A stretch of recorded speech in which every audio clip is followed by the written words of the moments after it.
ஜேருங்க காலையில காப்பி என்னத்த வச்சது? ஏதாவது செய். புட்டை வச்சட்டா? புட்டுன்னா புட்டு, ஏதாவது அவிச்சு வை. புட்டை அவிச்சலாமன்னா பயரம் பப்படமா இல்லை, அப்ப புட்டு வேண்டாம். தோசை சுடட்டா? தோசை என்ன தோசை, ஏதாவது சுடு. தோசை சுடலன்னா தோசை மாவு இல்லை,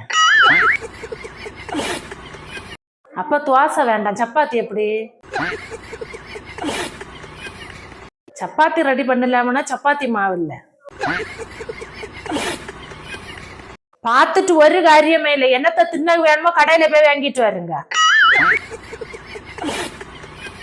எத்தனை நாளா சொல்லிட்டு இருக்கேன், உளுந்து இல்ல, செருபேர் இல்ல, கோதம்பு மாவு இல்லன்னு. வாங்கி கேட்டாதான் வாங்கி தர்றது இல்லையே. எத்தனை நாளா கடைக்கு போகும்போது சென்னை போம்போவா வாங்கிட்டு வரேன்னு போறது, வரம்பளை பாதி சாதனமே இருக்காது. இன்னும் கடையில போய் வாங்கிட்டு வருங்க.